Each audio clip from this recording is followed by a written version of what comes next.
Okay, I think we are live. It's kind of hard to tell from my end, but we should be good now. Yeah, okay. Let's give that a go, shall we? Hopefully people are listening to this thinking, what is he doing? So that's good. All right, so we've got a good stream going. So hopefully that should be that, really. Okay. So welcome to another live stream. For those who haven't seen one of my videos before, we are going to be working on the micro robots. You can probably see a picture coming up on the slides. So recently we've been working through some of the designs, printing some of the parts, and testing out the motor to see if it's up and running and stuff. I mean, that's all kind of been proving pretty good so far, and I'll give you a more detailed update on that in a second. But before I continue, I'm just going to get the sort of formality side of things done. So if you are wanting to watch live, I do encourage you to go over to the GitHub room that I've set up. Hopefully, if you've got any questions, if you see any issues that I'm doing while I'm live streaming, head over there and I'll try and answer them if I can. At the moment, nobody's joined. It's a new live stream, so I don't really expect people just to randomly pop up and start asking questions there. But more importantly, if I'm not online, I should say, do still post your questions there. I'll try and cover them on the next live stream. I'll assume if there's any questions that I've not kind of covered and stuff, I'll assume that you're gonna go into that room and ask the question there. That said, though, if you want to be updated as to when the next live stream is going to be on, I am trying to hold them every week unless there's some sort of holiday that comes up. So yeah, if you do subscribe to my YouTube channel, you should get a notification to let you know when the next stream is coming up. And you can set up reminders and stuff. So with that, if you are liking the live stream, if you've kind of enjoyed the video, don't forget to subscribe, or at the very least give me the thumbs up so I know if you're enjoying this or not. But I assume so far that I'm doing a good job of not really giving me any feedback. So that's one of those issues if you don't do that. All right. So that said, let's actually get on with the actual stream itself. Do apologize because I've got two computer mouse next to me, so that's going to be fun. Okay, so my objective for today, let me just change so I can actually see the screen there. My objective is, so on the live stream, I got the motors up and running using the H-bridge board that I bought from Amazon.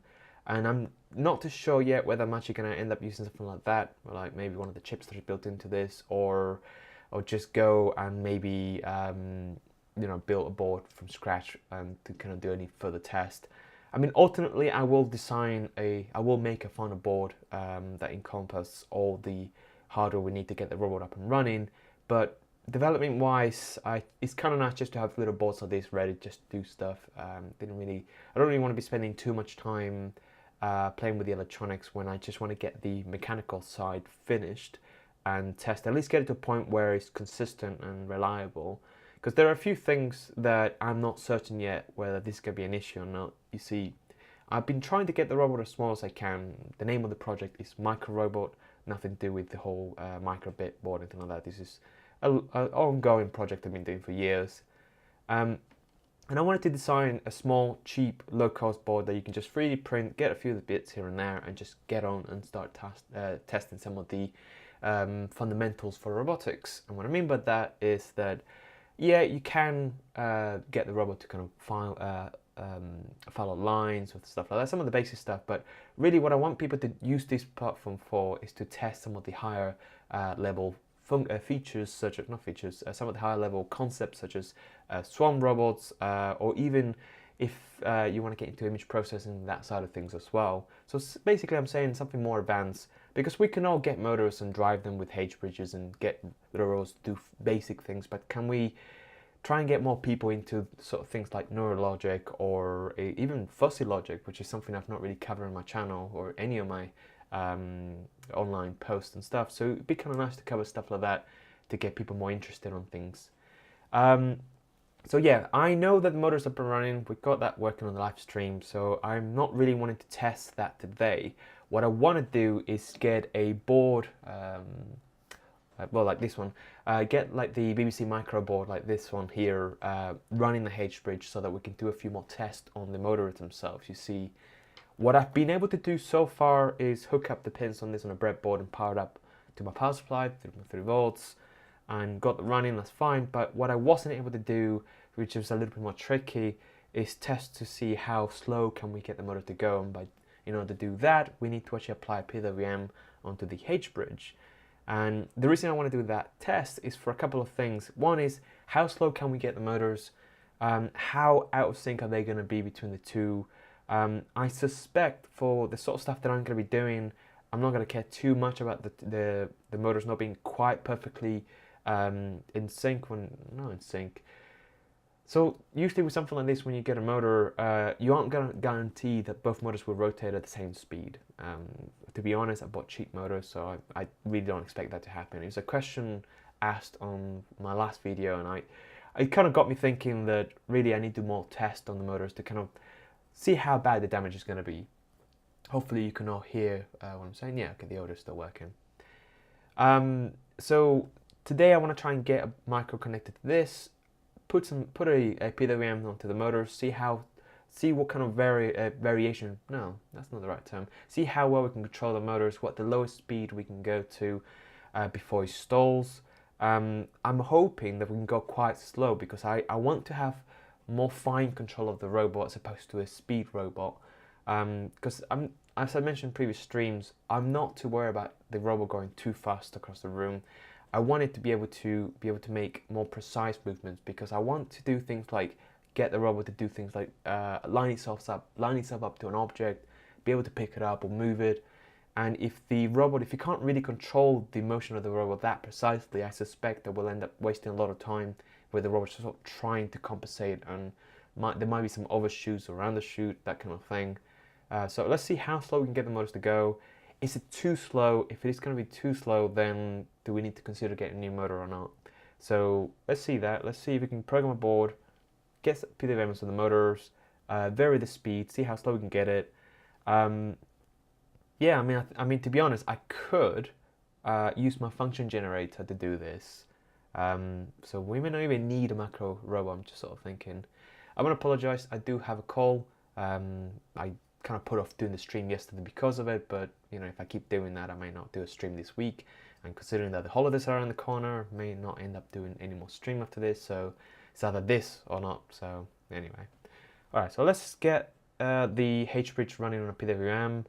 I wanted to use the microboard, the microbit to do that. Well, let's go down this route first. Let's try and get the microcontroller to do that, because once we've got that going, we can basically add a bit more logic to it, so we don't just necessarily rely on a function generator generating a consistent signal. We can possibly get it to do things like, once we got it coding, we could possibly get it so that we control both motors, which I wouldn't be able to do with my function generator. I can only do one, because I've only got one output.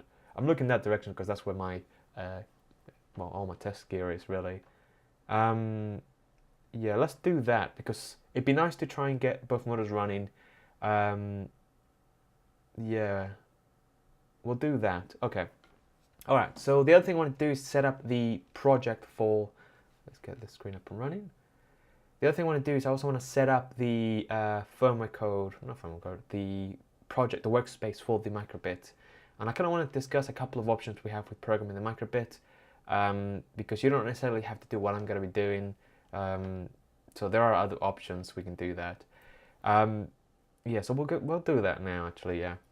So to start with, if you're not aware what a microbit is, this BBC microbit is a low-cost educational board that has Bluetooth built in, which is using the Noric NRF 51 or 52. I think it's the 51 microcontroller, and it's basically a Cortex M0. I don't think it's the Plus, I think it's just the M0.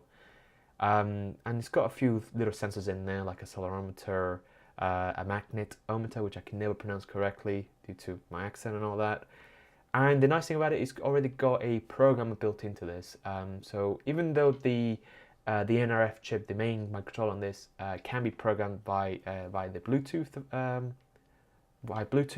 it does actually have an external programmer which kind of acts like a mass storage. And the advantage of that is that we don't necessarily have to rely on Bluetooth. We can just develop this board without having to touch the wireless stuff if we don't want to do that, which, to be honest, for today's video, I'm not going to touch, because Bluetooth is just a whole kettle of fish I don't really want to be dealing with today. Oops.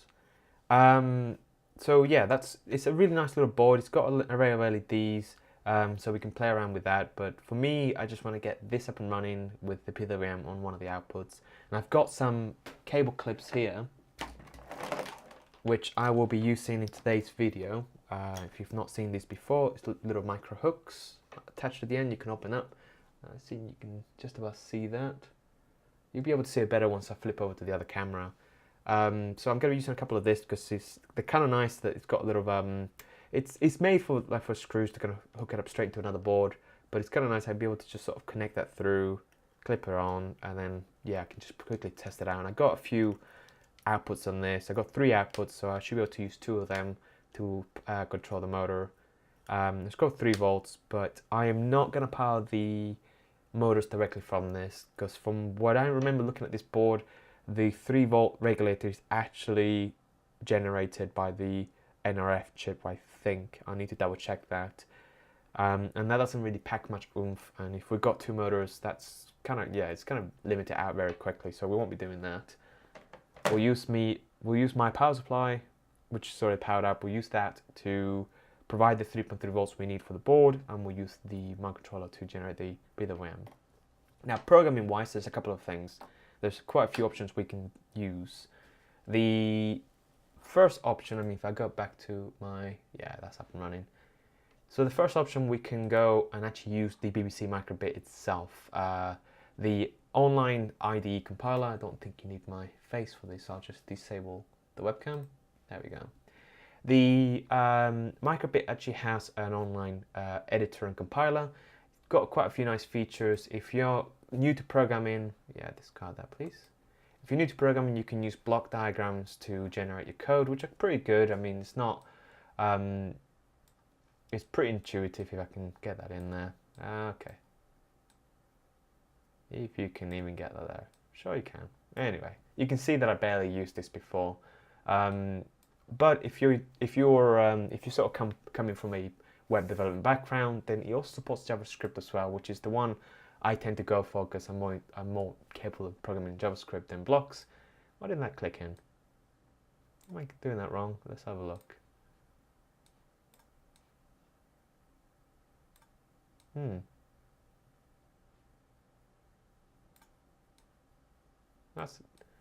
I think I'm missing something here anyway, because sure they were meant to click together.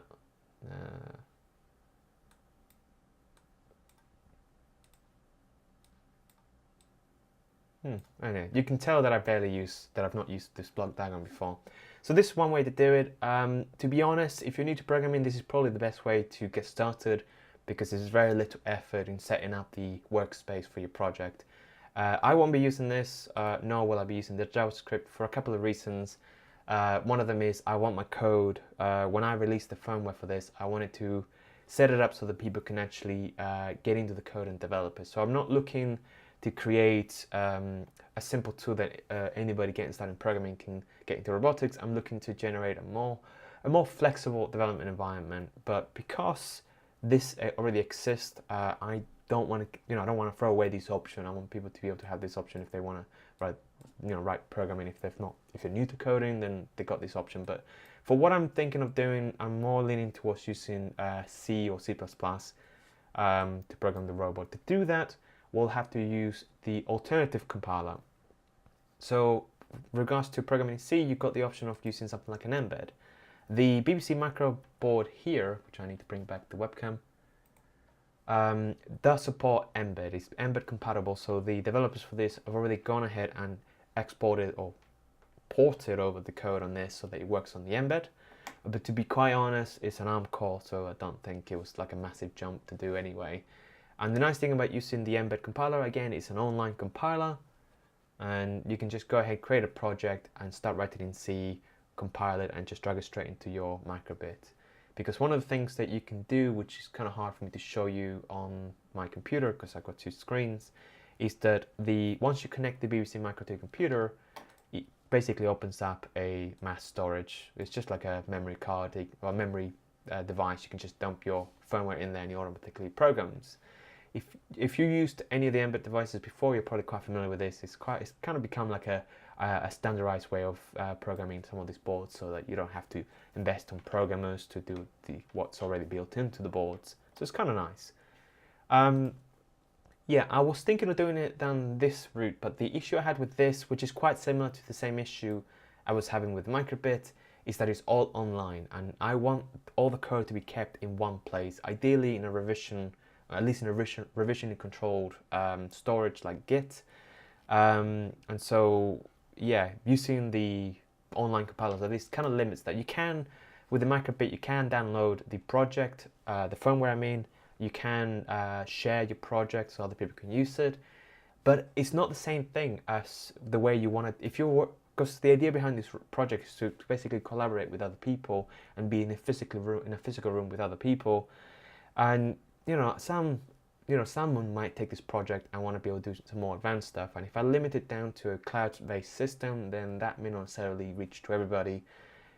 But to be honest, this isn't kind of like a basic project you can just take and sort of start experimenting with. This is more of a, I'd say, a mid-level. So it does require knowing a bit of programming. So yes, there will be some online compiler to get you started with it, and you can do some basic stuff with it. But to do some of the more advanced stuff, which I'm pretty certain is going to be a bit more difficult than just using the block stuff, then I need to use a compiler, like a C compiler or C++, ideally offline. Now, the nice thing about Mbed is that they provide the same compiler offline as well, but you do need to set up the tools on your machine. The nice thing about the cloud-based system, as I mentioned, it's all done for you. You can just go ahead, write your code, compile it, drag it into the mass storage, and you're good to go. And there's a lot of libraries with the Mbed attached to this, so I don't want to lose that, because I don't want to spend my time writing all the low-level libraries for the various components that are built into the microbit. I want to just focus on writing the main code that I want to do, and as and when I do decide to create the actual PCB that goes with this, then I'll cross the border of actually just writing the libraries, and if anybody helps out, then they can contribute to that as well. But for now, this is going to be a massive time saver.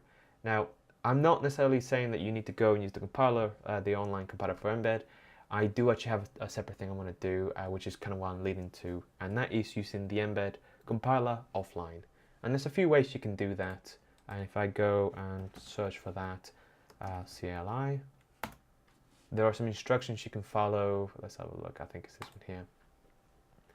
There's some instructions you can follow that will kind of show you how to set up the Mbed compiler on your machine, so you can do online compiling. And it's very useful. If you used Mbed before, then this is definitely something worth taking into account, worth looking into, because this kind of makes it easier for you to integrate the Mbed ecosystem in your work projects. So you don't necessarily have to be stuck using the internet, so you can use the speed of your machine to compile things, which may not necessarily be a good thing.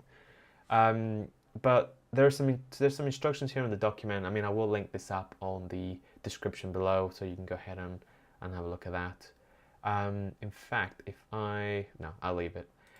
But yeah, there's some instructions here you can do that will kind of show you how to set all this up. So like installing the Mbed CLI, and that goes through telling you things that you're gonna be needing. Let's have a look. Does it give you everything you need to know? No, it just goes straight into, yeah, we need to look at that. See that page. Using installing and uninstalling, installing. Yeah, it's Python based, so you need to go and make sure you install Python and then go through all the instructions to install that. Now, I've already gone and taken that and took it one step further. What I mean by that is that the nice thing about installing this on your machine is great, but the problem is that isn't necessarily everybody's cup of tea to do. And I still wanted to kind of make it a little easier for people to develop using the Mbed without having to go for the full hog of installing all the tools and libraries. So I decided to go and use Docker. Now, if you're new to Docker, or if you've never heard it before, you may have heard VirtualBox, or you may have used VirtualBox instead. It's kind of similar but different, which is kind of a nice thing I was once told. Similar but different. VirtualBox. So the common thing between Docker and VirtualBox is that, actually, to be honest, I shouldn't explain the difference between the two in case you haven't used them anyway. So let me kind of focus more on the Docker. So Docker allows you to create a virtual environment where you can develop with. So imagine you install Windows on your machine or Linux or whatever operating system you want to use on your computer, but then you now need to use a different operating system or even another copy. Docker allows you to recreate an environment, a virtual environment, which is separate to your main system. And the nice thing about that is you can set up all the tools you want in that virtual environment without affecting or bloating up your main operating system. Now Docker is a bit more advanced than just creating a new virtual system, because it's what VirtualBox does in the first place. VirtualBox allows you to set up a new operating system running alongside your main operating system, or your, I think they call it your host operating system or something like that. But what Docker does different is that, for one, it's more lean, it's faster, and it's designed so that you can quickly run commands on that new virtual system and then spin back down that container. But you can abuse it. You can do a few things on top of that. You can run a proper operating system. You can run your main programs on that if you wanted to, albeit limited to, the UI is kind of limited to running on Linux, and I could explain that in a second.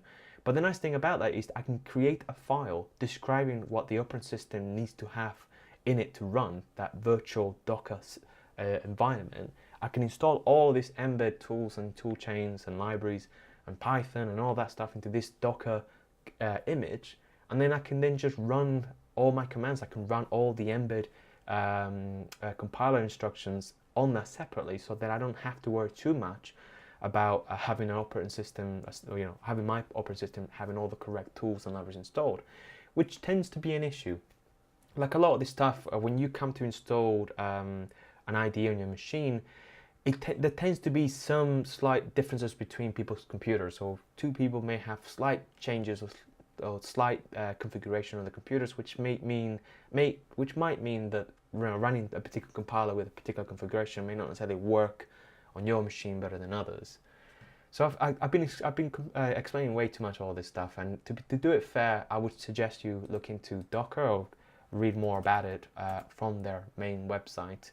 There's definitely some benefits to using that. I use Docker in pretty much all the developments that I do, and surprisingly, some people may be surprised by this, but you can do quite a lot of embedded development using Docker, especially because you can now share your USB devices with that virtual machine, which is an important thing. If you can share your USB devices, like your compiler, your programmers, to your virtual machine, like the Docker image you're running, it means you can do a lot of stuff in there without having to worry too much about your system being able to run. Imagine this. Imagine downloading a source code from someone's project, and you then have to go and install all the different tools and libraries you need. With this Docker image, you just need to run that. It will take care of installing all the correct things, and it will guarantee that the Docker image is running the same setup that the other person who originally did the source code is running. So it's great. For the embedded world, the issue tends to always be hardware. How do you get your serial interface across to the new Docker image? In VirtualBox, it was a little bit more convoluted, but you were able to share your USB devices between the two systems. With Docker, you can now do that. Now you can now tell it what the USB device to share, and straight away you're connecting your programmer across. I know I'm kind of duplicating, and you're probably switching off by now. So let's kind of get back into focus as to what we're actually going to be doing. So what I've done, and I'll take off the webcam so you can actually see the full thing. I may need to increase the font on this, so we'll have a look in a second. So what I've done, if you ignore all this stuff, I've created a project called the embed test. Now I'll see if I can get the actual directory up and running on this. I think it's right here. So what I've done is I created a project folder, and within that folder I've created a couple of things. A Docker folder which has all the information that I need about this virtual environment I want to set up, and the firmware folder which actually just has the embed stuff. What I'm going to do is I'm going to delete everything that is in here, because we're going to do that from scratch. Yeah, there we go.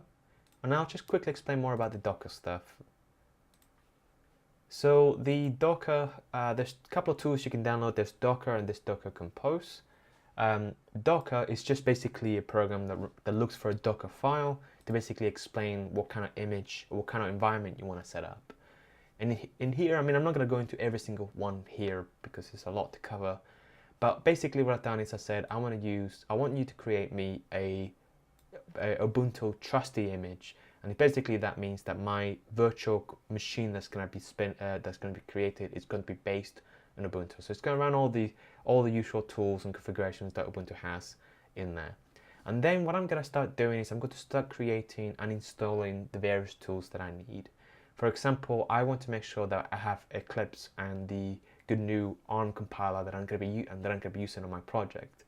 And so what I've done is I've created a couple of environmental variables telling it where the URL for where to download those particular packages, like the Eclipse package, the compiler package. And because I use JLink for my programming, I've also done things like told it what JLink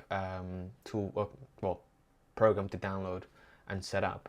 And I mean, to be honest, there is an issue with what I've done here. I've essentially created an environmental variable that's going to be present at all time in that image, which, to be honest, I'm only going to be using once, but it's not a big deal.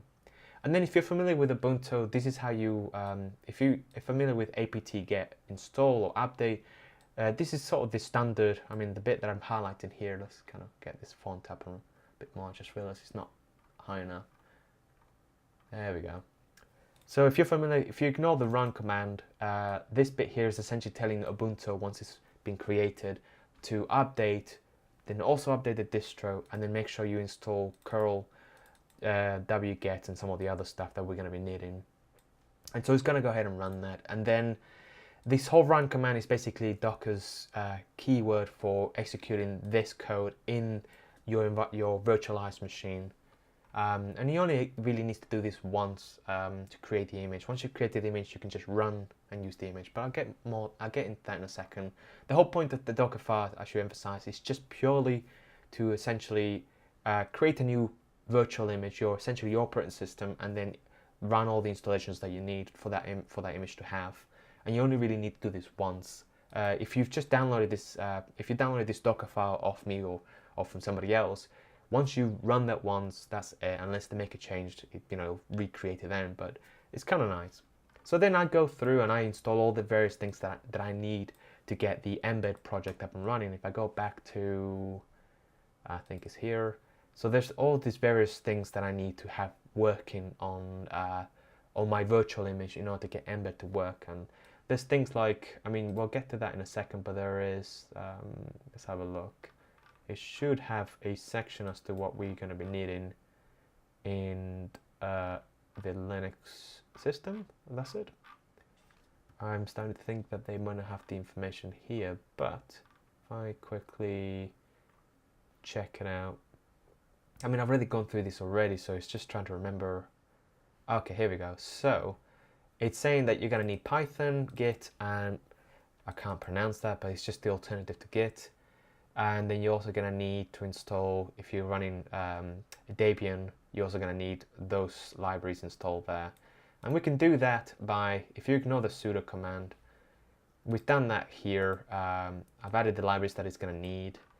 And then I've also done something like, yeah, so when that's done, then I went ahead and did the other stuff that I need to get the compiler up and running.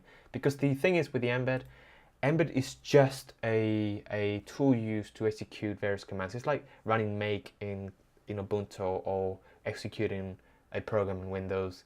It's just a program. It still needs third-party tools like the compilers to be installed, and you need to actually tell it where it's at.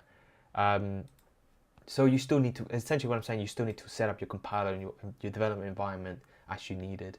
So I've basically gone and said, okay, I'm going to install the GCC compiler, and this is how you do it, so it's fine. I've also installed Python in there. What else did I have installed?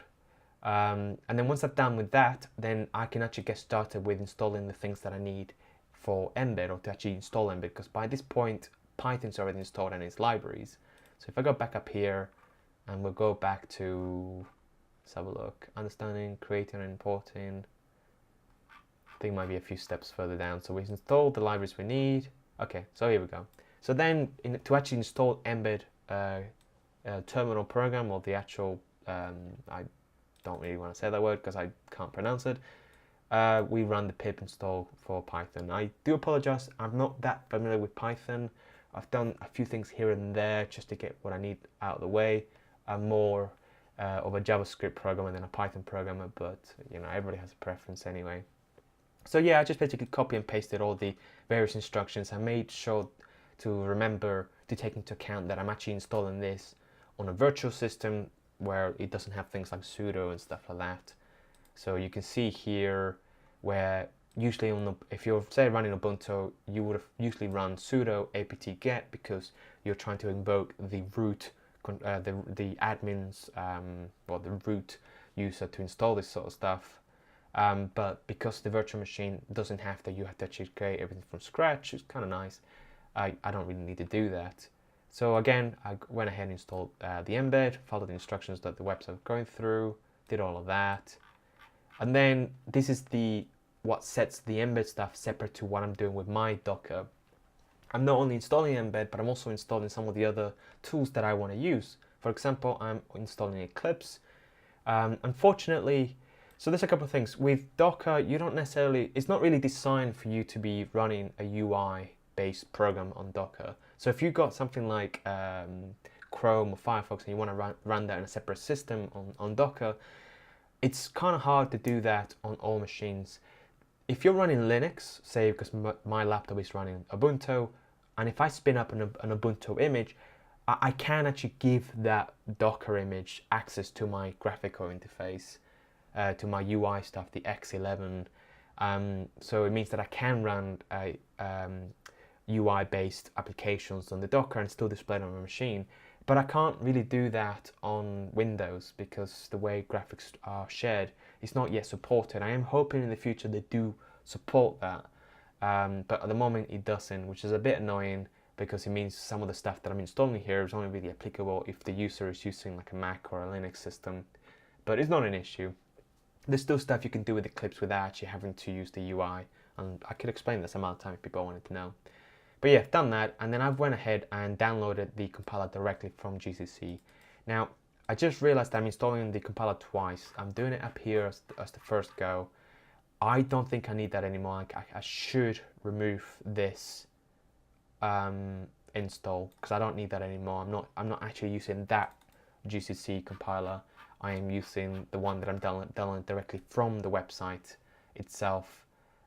Which is the curl command is what I'm using to download it from the internet and installing it on my system. And same thing with Eclipse. And the other thing I do is I change all the folder permissions so that they actually point to the user 1000. If you're familiar with Linux or Mac, users have unique IDs, or they have an ID, and usually the 1000 is the default first user created on a system.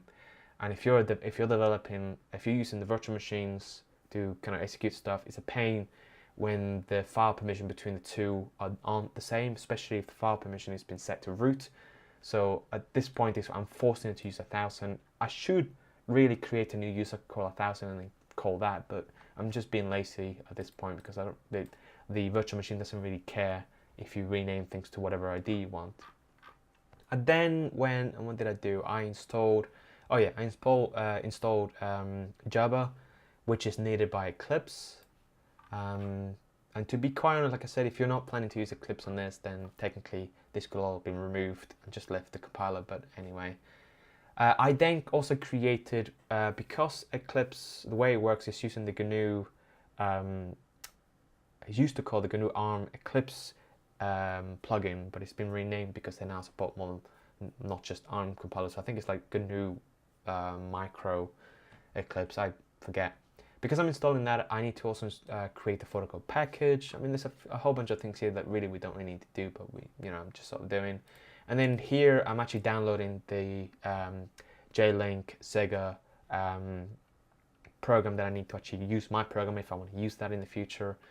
Or if you're using some of the development kits out there, they all are now starting to use Sega J-Link, but it's kind of nice that they are doing that. And then I'm also, because the BBC Micro uses the NRF, I'm also installing the NRF command lines because it's essentially a Sega chip in there. So I'm using, downloading that just in case and put it in there.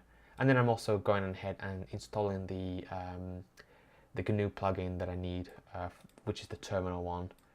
And then after that, I'm just changing Eclipse, and that's it. I mean, it's just running through all those installations, and once it's finished installing and running, you've got everything that you need to develop the Ember project. And if there's any other tools that you need for your project, say you've got a custom program that you want to run or install, then this is essentially where you put in, you put the run command and then just execute it like you would do if you're running Linux or whatever else you want to do. So that's fine, but just creating an image of the Docker that you want to create, or the virtual system you create, that's one thing. Docker also provide a separate program called Docker Compose, and essentially it allows you to automate some of the starting and stopping the virtual system. Without it, then there's a lot of command writing that you need to do to get it to work, and because I'm lazy, I've decided to also install Docker Compose. All of this, I should point out, means that you do need to go into Docker and download Docker and Docker Compose. Let's have a look. They should all be here. You need to download and install both. Would they have it here? Get Docker Community Edition. Maybe that will help. With that, give me the options for the various programs. I don't think so. Let's have a look. Just really wanted to see the list of programs that they have. Oh well, it's in here somewhere. I'm not really gonna dig into it, but you just need to go into Docker and then download the various programs. So community. Let's have a look. Is it here at all? Compose? No? Okay.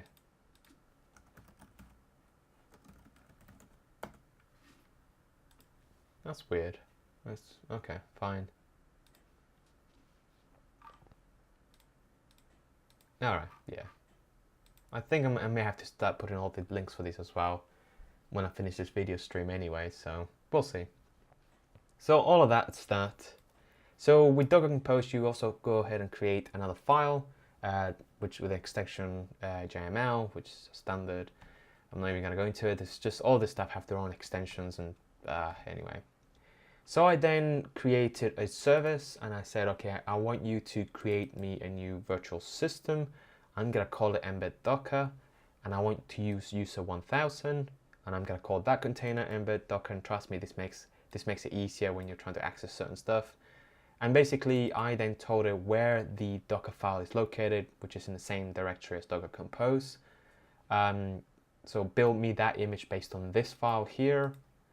And then I want you to connect these directories from the two systems. And this is essentially how you connect, or you make certain files accessible to another file within the virtual system. Because imagine this, if you couldn't share stuff between the two, then this would make it very difficult for you to do anything on the Docker image.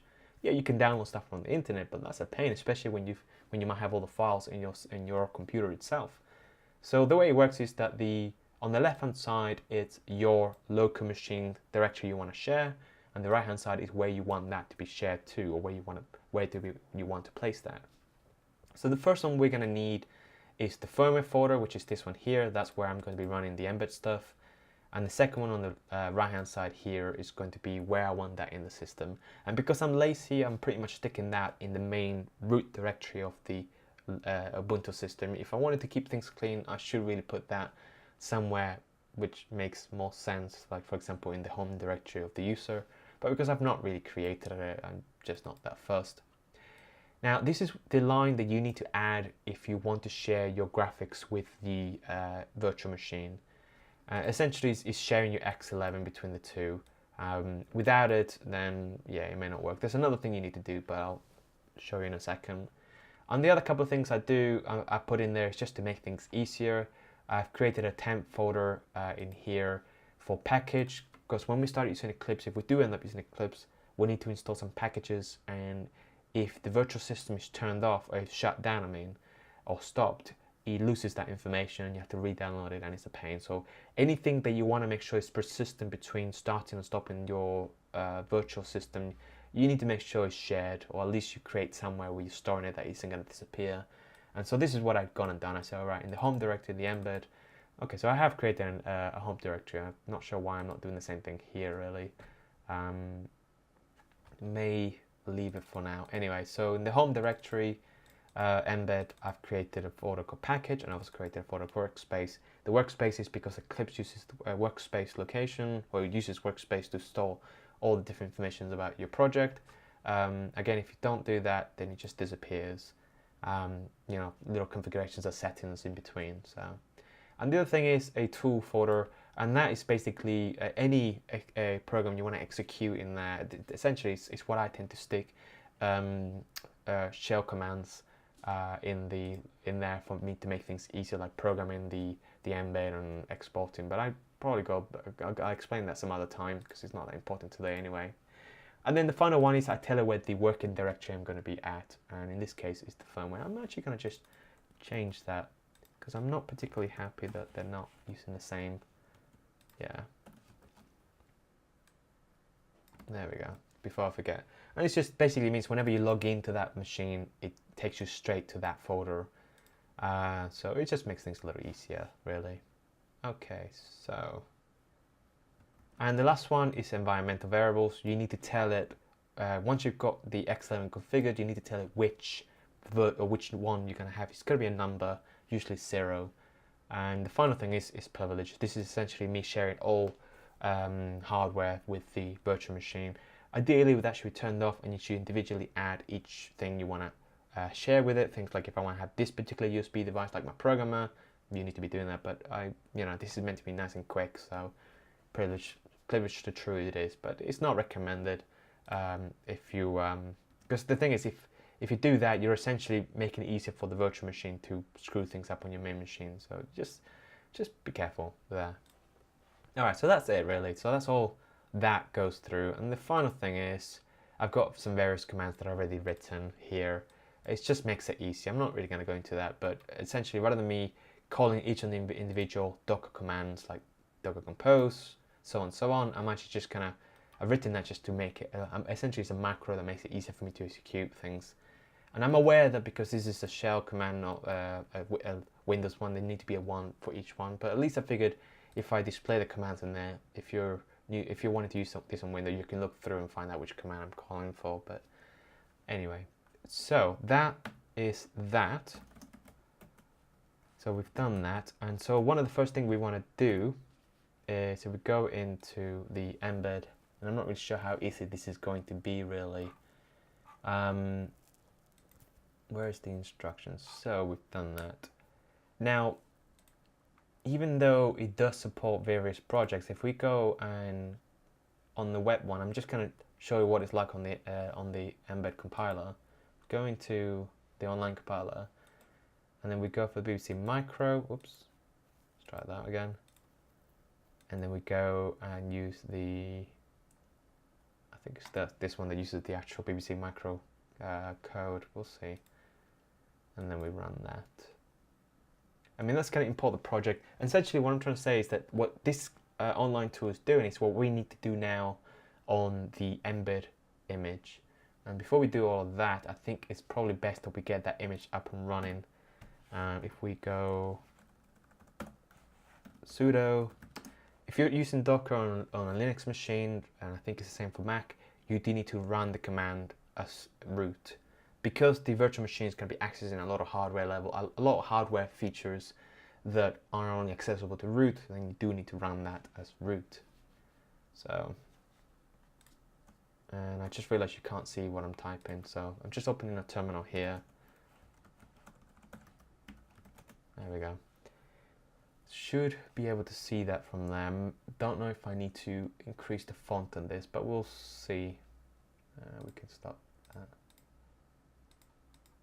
Yeah, okay, so what we do is we run sudo, and then because I wrote that quick macro in there, so essentially this is what we need to do, run that command there.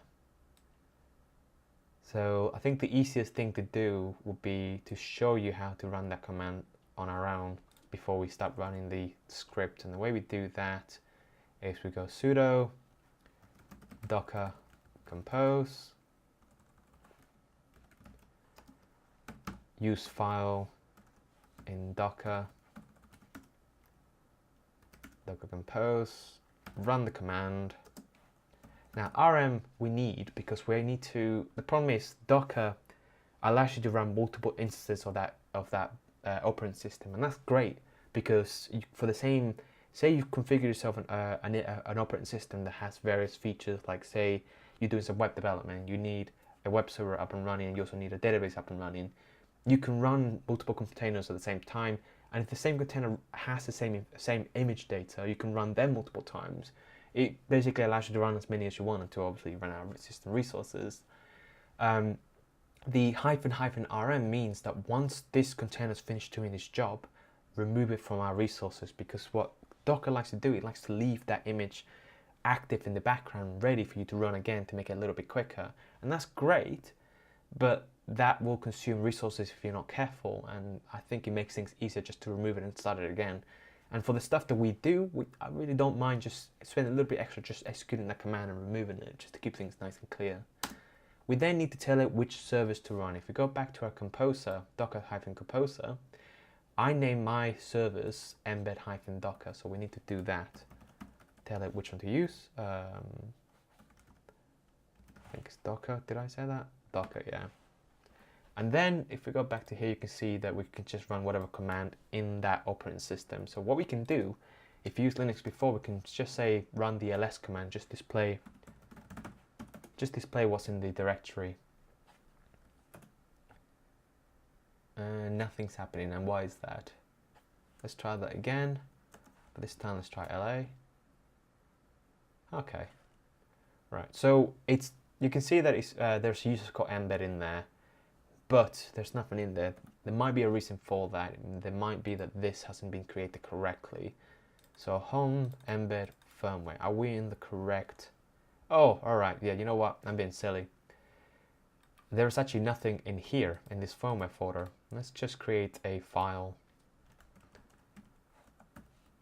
Readme. Hi. So now if we run that same command, we should see that file there. Okay, there we go. So now this is in the actual virtual machine that we are running. Now that seemed kind of quick because I've already gone and created that image, and the way you do that, I mean, if I do sudo docker ps, we can see sudo docker. Let's just remove all the unnecessary stuff because that's kind of clogging things up.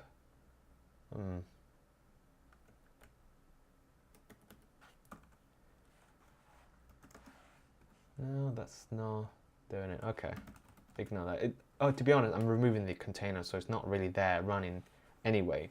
But what we can do, if we wanted to rebuild the image, we can do, and I suspect that this is going to be a very bad idea. Yeah, I think this is going to be a very bad idea. The reason being is, let's have a look.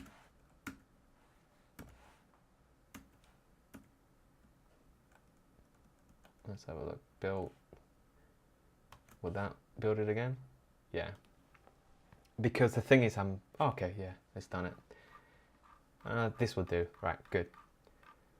So without me deleting the image, and the reason why I don't want to do that is because, as you can probably imagine, running all these installs are going to take time, at least when you do it the first time.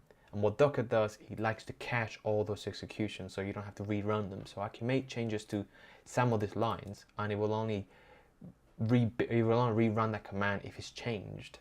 That's great because, say I've made a mistake and I need an extra library installed here, it will, because all those run commands have already been cached, it will only need to create this new one. Now, because I haven't made any changes to this actual Docker file, it's already cached them. So you can see there's 39 different run commands. That's 39 of these. And it's just basically saying, yeah, that's still the same. So I'm just going to give you that information that's already been compiled and create the image based on that, because it's been cached already. So that's why you've not had to see me do all of that, but it would have taken time, because first it would have had to have downloaded the Ubuntu image, and then it would have had to update that image, update the distro, then download and install all this, and it takes time. So I'm glad that I've already done this, because I think that would have sucked up quite a lot of the bandwidth of today's stream, just doing that. Okay, so we've got that. What else? So that's up and running, and we've created a file, and that's fine. Yeah, we don't need that file. Let's get rid of that. Now, the embed, let's have a look. So we've done that, and we now actually want to start using the embed. And we know that the embed is up and running because if we go to here, if we run, is that right? There we go, sorry. So I probably should explain what this means. So I'm just gonna copy this there and put it onto my editor so you can actually see, because I don't really want to mess with the terminal font because it's just, yeah, it ruins a bit. So just to kind of reiterate what this command means, I know you've already seen it. So sudo basically means that I'm going to run all of this as root. I'm using this program called sudo docker compose, so docker compose and I'm using this file there, which is the description of my services, and I'm going to run the following command. And when I finish running that, I'm going to remove that container off the system so it doesn't consume any more resources than it needs to. And this is the container that I'm going to run the services, which is this one right here. We can actually create more than one if we wanted to. So we could say, you know, new service. We can run another one, or serb. We can run another one there, and it's kind of the same thing really. You can have as many of these. So we're essentially telling it we're using that one there. Let's get rid of that. And the nice thing is you can have multiple of them. You can have different installations. You can create different Docker files. Or if you don't want to, we could have used a pre-made image and just used that straight away, like, because that up here is the image that we're using. So we could have just done that. But then we would have to log in and install all the program, all the tools that we need. But this is just automatically creates all of that anyway, so we're good.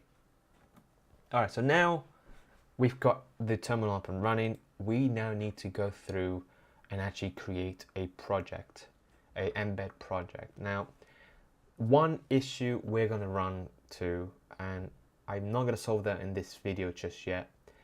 When you create an embed project, it likes to assume that the project itself is going to be a standalone. It's going to be a standalone. What's the right term I'm looking here? A standalone Git project, which means that if you try to, let me explain that a bit more. You see, this embed folder, ideally, I want to add all of that into Git, and we're good to go. But the problem is that when we create a new embed project, it's going to create a new Git project within firmware, and that's a pain because Git doesn't like two main Git projects running together. Ideally, you should use Git submodules and stuff like that, which I could explain if people are interested on that. I mean, we can always have a look anyway. So, but for now, because that's going to be an issue, I am not going to commit the main embed test folder I have there into Git. What I'm actually going to do is, what may actually be a good idea to do is add a git ignore, so that it ignores that folder altogether when I commit all of this, so that way we can run this separately and we're good to go. But we'll see, because I mean, that will make it a little bit of a pain. The other thing we can do is, once we created the embed project in this firmware, we can add it into our main project as a Git sub module, but it's a little bit more convoluted, and I don't really want to cover that today because it just takes a lot of effort. When I think there's other ways of doing it, which might be better. I'm kind of thinking ideally what we should do is keep the development environment into a separate Git project altogether and just call that in, and then check out the other project within firmware, and then that should be fine. But the nice thing about keeping both of them together means that once you make changes to the development environment, it won't have an effect on the other. And anyway, we'll see, because that's, like I said, it's just more work than we need to do right now. Or we can do the other way around, actually. We can create the embed project, and then it's kind of like a bit of a chicken and egg situation here. You can create the embed project as it is now, commit that separately, and then check that project out, and then add the Docker project as a sub module, and then relink things differently. But yeah, it's more convoluted. I think I might leave that for another. That needs more thinking essentially, so I'll leave that for another video. But not today. We're good. We'll leave it as it is. So yeah, okay. So we've done that, and let's have a look. Let's create the embed project. Now there's two versions of the embed library. There's the embed OS 5. Unfortunately, the BBC Micro that we have here. Let's have a look. The BBC Micro board that we have here doesn't support the embed OS 5. It's using the old library, the embed OS 2. So we do need to make sure that when we create the project that we point to that library, not the embed OS 5. It's a bit annoying because it does restrict some of the stuff that we can do with this project, but we'll see anyway. So what do? We need to, it says here that all you have to do is do embed new and then give it the folder or the project name you want to create, and then it'll create it right there on that directory you're in. So I don't want to do that. I want to create the embed project. I want the firmware folder to be the actual embed project. So what we need to do is we need to make sure that we, instead of giving it a name, we'll just put stop, the full stop, and that just basically means that that folder you're in now would be your project folder. It just basically means they'll use firmware as the name, but it's not a big deal. And the other thing we want to do is, if we look further down for embed OS 2, we need to pass this parameter, and that will tell it to use the OS 2 library, not the OS 5. Yeah, okay. So let's do that. So we need to run this command and do, should be able to see that now. Can we change the font on this? To preference, because the font is a little bit too small for you to be able to see what I'm doing.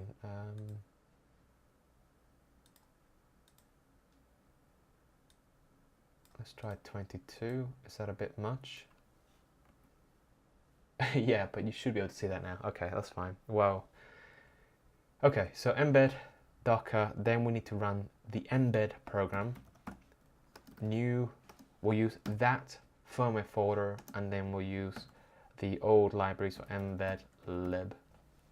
And that just about fits in the screen. That's good, that's good going. And we'll run that.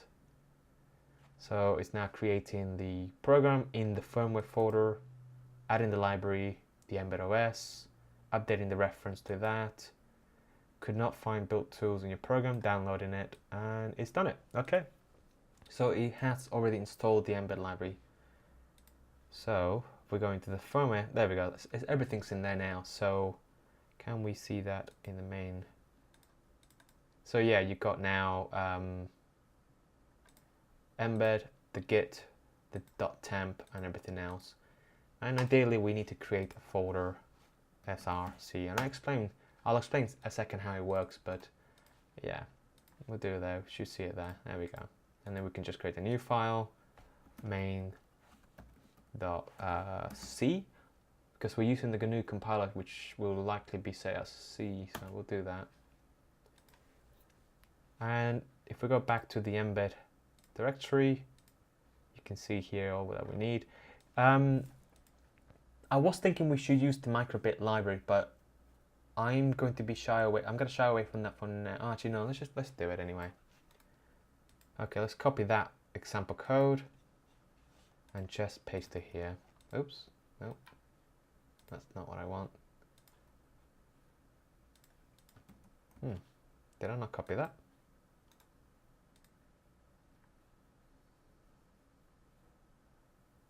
Okay.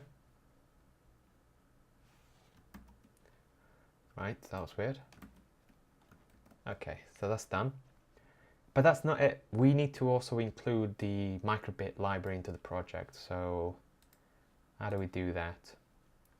Now this, unfortunately, it's a little bit more convoluted, a little bit harder than I would like, but let's have a look. So where is this library located? There, okay, there we go. So it's folder. That's not what I want. Go back to that.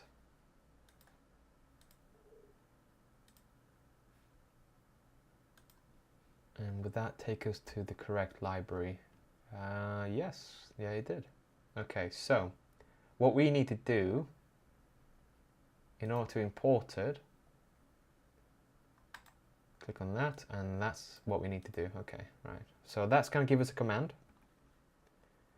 which looks like this. If we remove the embed bit and we do paste, and what that's going to do is going to do an embed add library, and this is the URL for that library.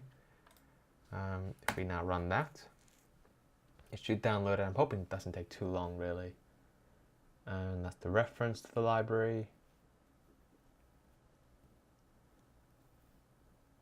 And now, is that done? It's still going. All right, it might take a little while. It must be quite a big library.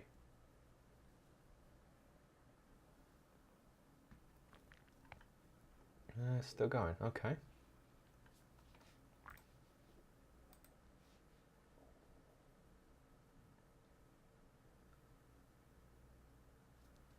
Right, so what that is doing is magic. I might as well quickly send a message on Twitter to remind people that I'm here. If I don't do that, no one knows.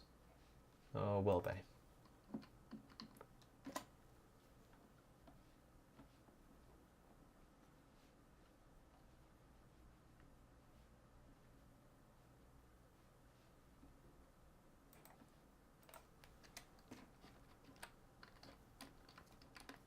Hey up, I'm still live streaming.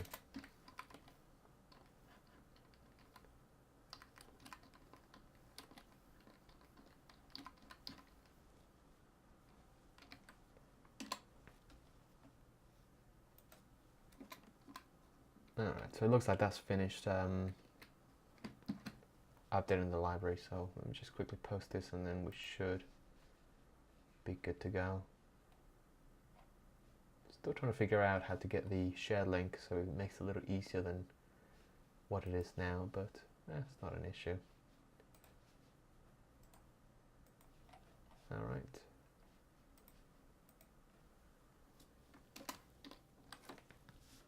And that's it.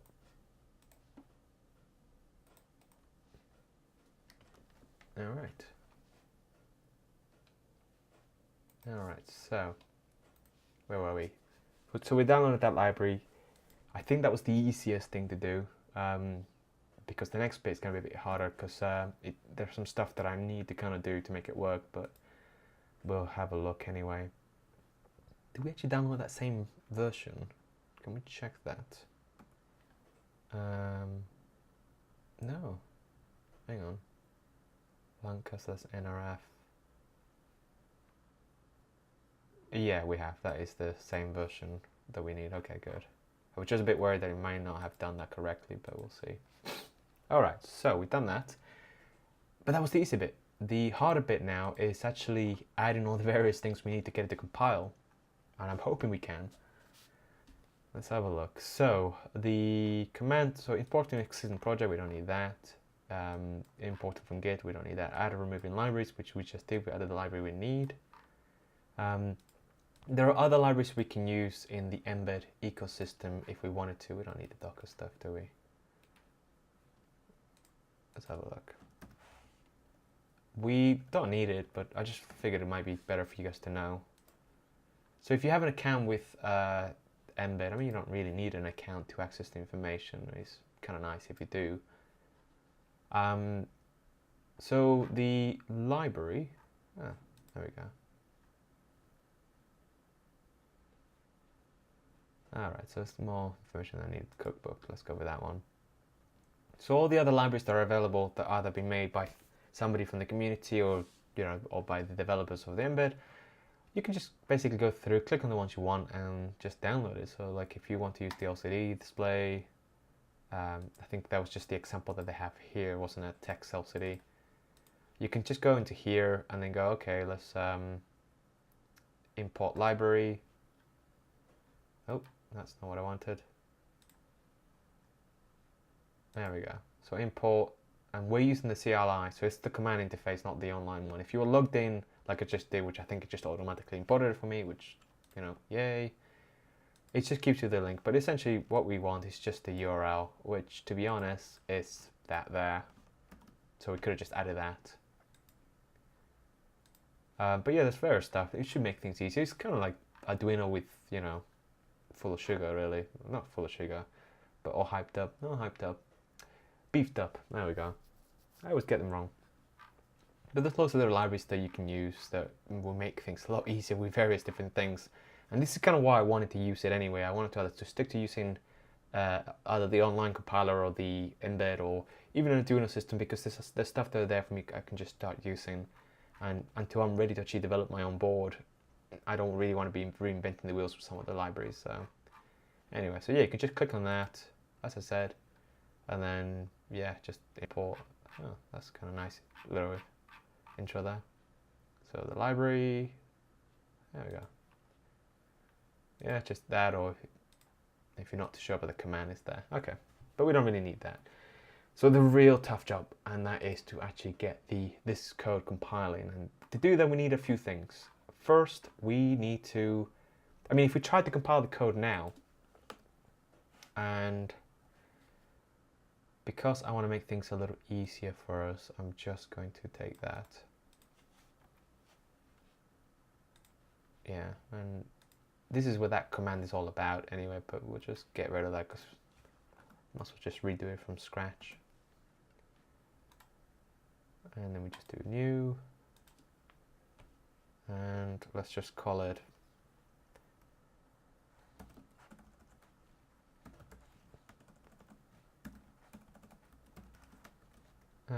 Docker. This bit we don't really need, it just makes things a little easier. And then we'll go and put, I think it was that. Is that right?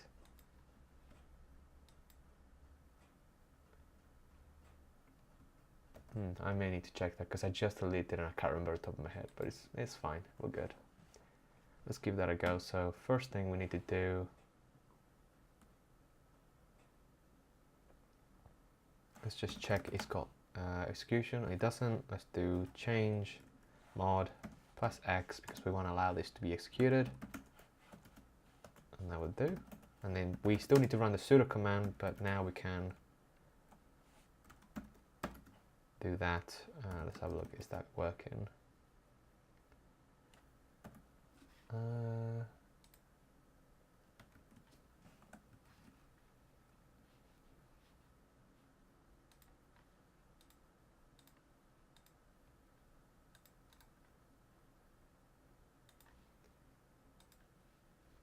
Oh, I forgot the dollar sign. That's why. All right. Let's get rid of that. Run that again. Yeah, good. There we go. That's worked. Right, so that should just make it a little easier than having to write all that command again. I mean, I could have used the program, the file that I already created, but I figured it'd be easier just to start it from scratch anyway. Okay, so we've done that, and so if we try to do embed compile, which is the way you get the program to compile, where is it?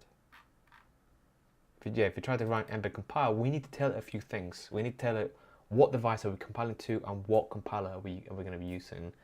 And the thing is, if we try and run it now without any of that settings, it's going to tell you, well, you need to specify a target. Okay, that makes sense.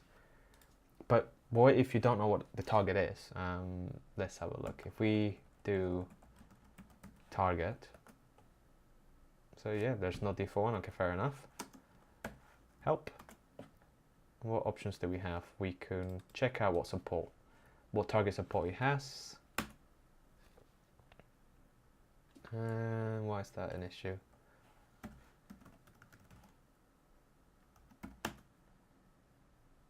That's weird. It's target. hyphen S-U-P-P-O-R-T-E-D, yeah. All right, that's let's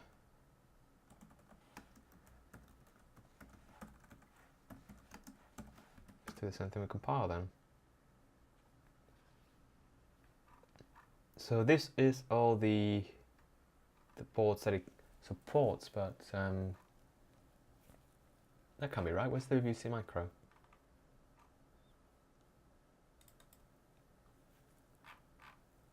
Okay.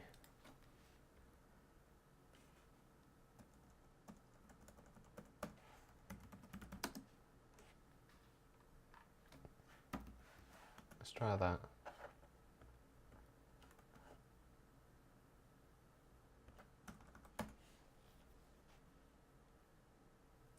No, hang on. That can't be right. Not sure why it's missing. Where's the target info?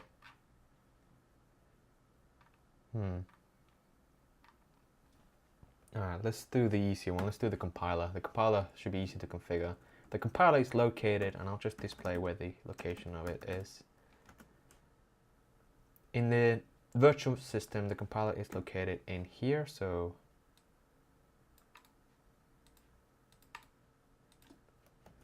this is what's inside that. And so what we need to do is we now need to configure the toolchain path to that. So the way we do that is we go config, we want that path, that one there, so GCC path. And the way we do that is we need to do that. So now I know it's saying to use the G parameter, which we're not going to use, and there's a good reason for that.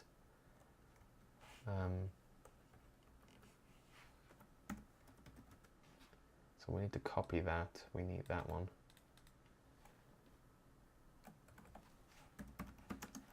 Config. We're not going to use this G parameter because that's global. The thing is, we don't have. First of all, we're not saving the global configuration file, whatever is storing it. We're not saving that between containers. So once this container's finished saving it, it disappears already. So we want to save it locally. So if you get rid of the G, it will save it in the actual project itself, which is what we want. So then we need gcc-arm path, and that should save it. And you can verify that that's worked, because if you go back into your project and then click on .embed, you can see you saved it there. And we could have just done it manually here. So let's get rid of that. You can see we saved that there. Okay. Now, what I also want to do is set the default tool chain.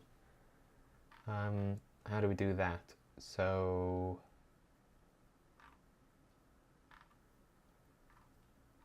I think we can just. I think it's just a matter of,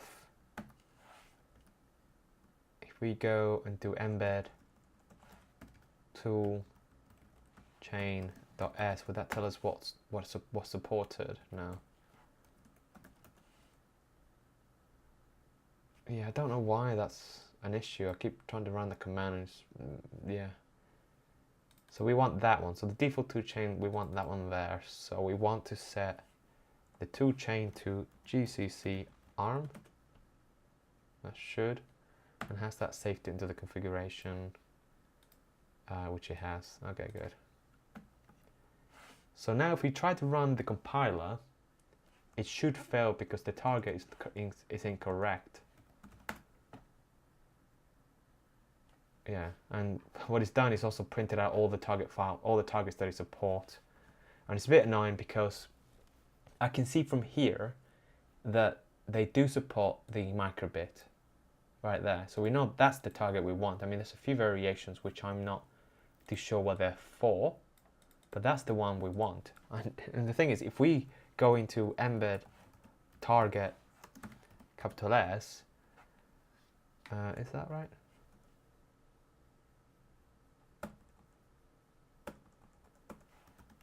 Compile S. There we go. It's not here. Like, where's the micro? It's not in the list. It's weird. Anyway, forget that. If we do embed target paste, Oh, no, hang on. Get rid of the comma. We're good, okay.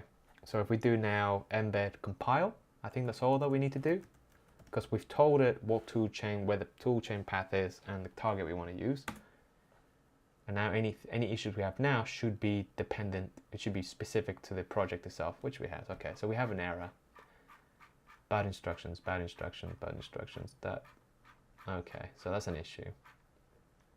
All right, let's not use the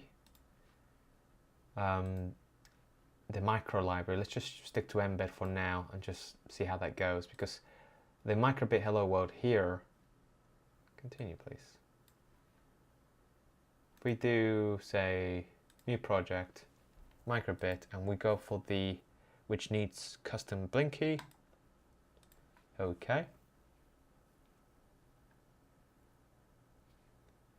If we look at that, it's not using the BBC micro library, it's just using the embed one, which I think for what I wanted, which is to PWM the motors, which I mentioned over an hour ago, might be alright. So if we copy this source code back into here, into main, and if we then go compile, okay, clean. Can we clean?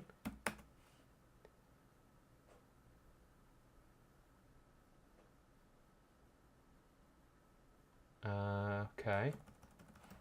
Compile help. Oh, it's a command, okay.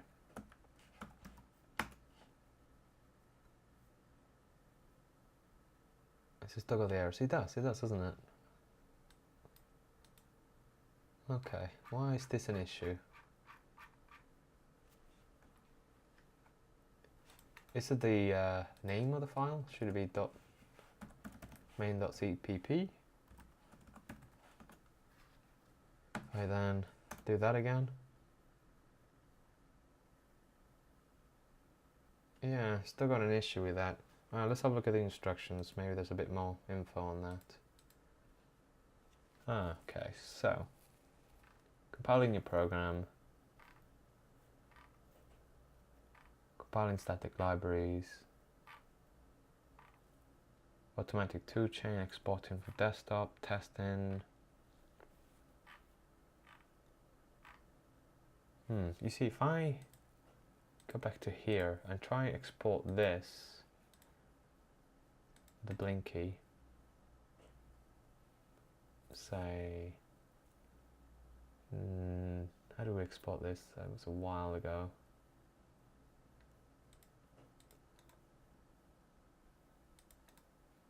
So if we export that,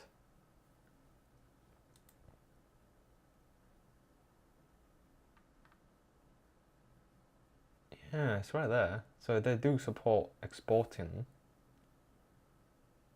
So let's try that. Alright, so where's that gone to?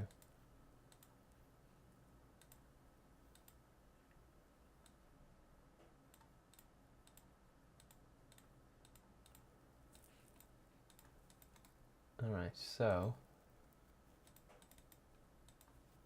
okay. So main.cpp.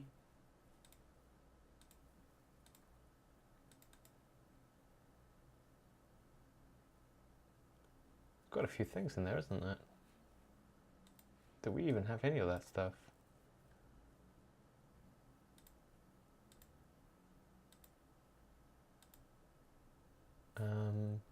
Temp, maybe?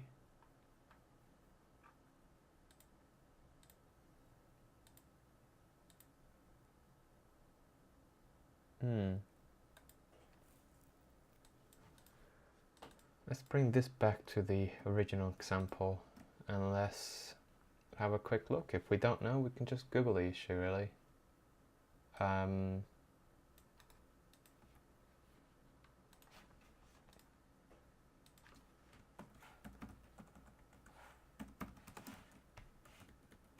Let's get rid of the specifics.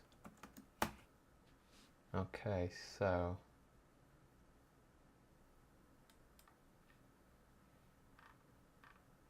and MIPS. Okay, so I think the code for the BBC Micro to run on the GNU compiler, the assembly startup code, is it? Might not be compatible?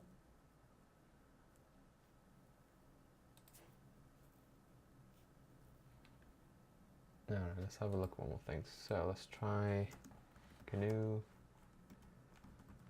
GCC.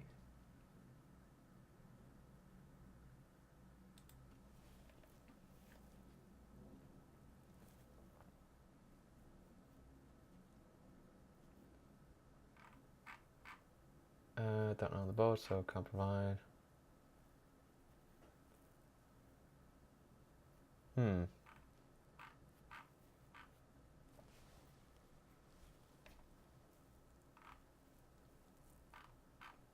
This may be an issue. I'm sure I had this working before. Okay, if we go and say, take that project and we'll stick it on the Embed project we're working on, just so we can quickly run the compiler.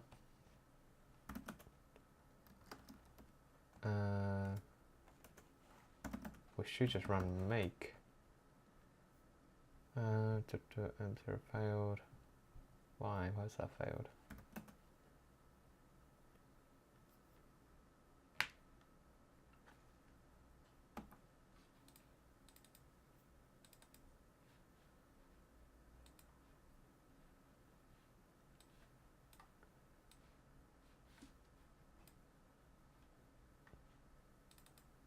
Alright, so GCC make. So you need to install parts of your path. Also, you will need a compiler and linker. So, alright, platform using.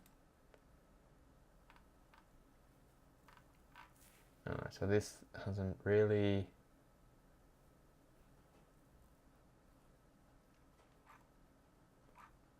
been terrifically useful. Alright, great.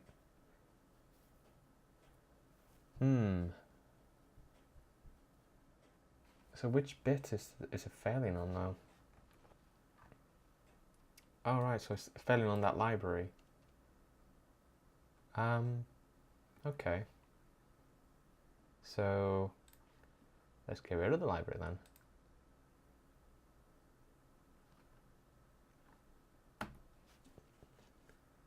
Because I'm not too worried about using that. Let's copy that back again.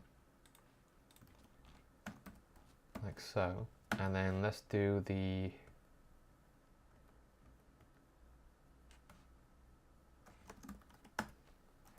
sudo and then it's, what's it, embed remove, is that what they said on the site? I vaguely remember something about that. So embed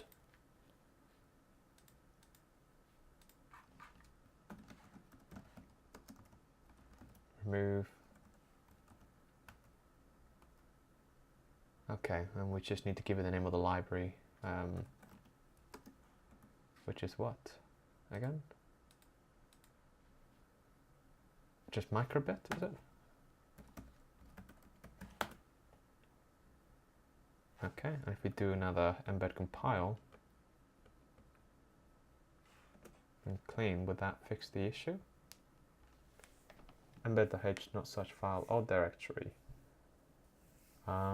Okay.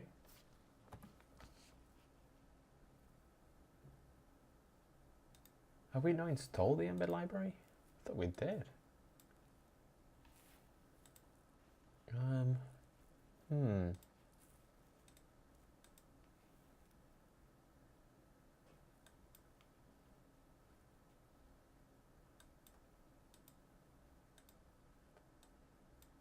I thought we did copy that. Let's do that again. Embed.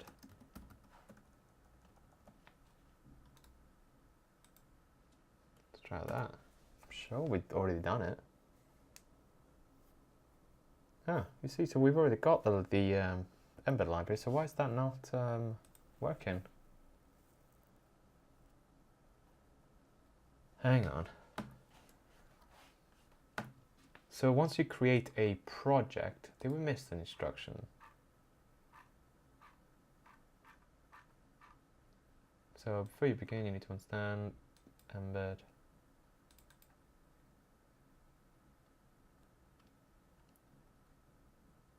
For various feature requires on program root. Okay.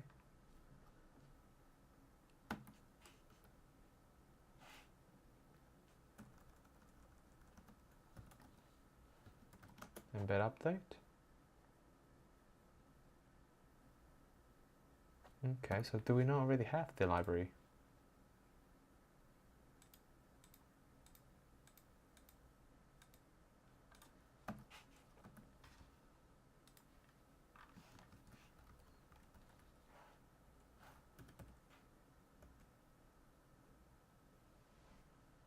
If you have manually cloned a Git repository into your workspace, or you want to add all missing libraries, then you need to deploy. Okay.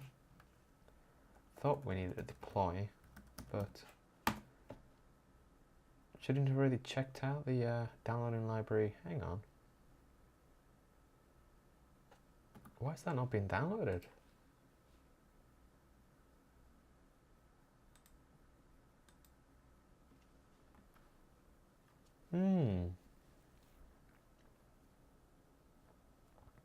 So just creating the project, the embed project, doesn't necessarily guarantee that the library will be checked out, even though you've told it to use the embed version 2.0.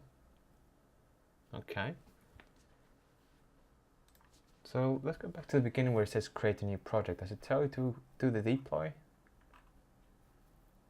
New project on the embed OS.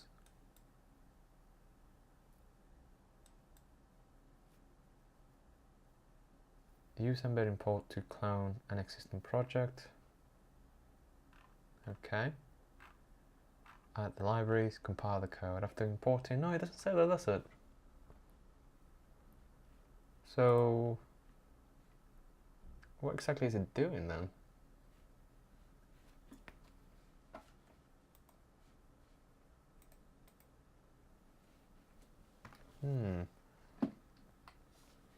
Well, while we wait for that to do its thing, let's just check Twitter out.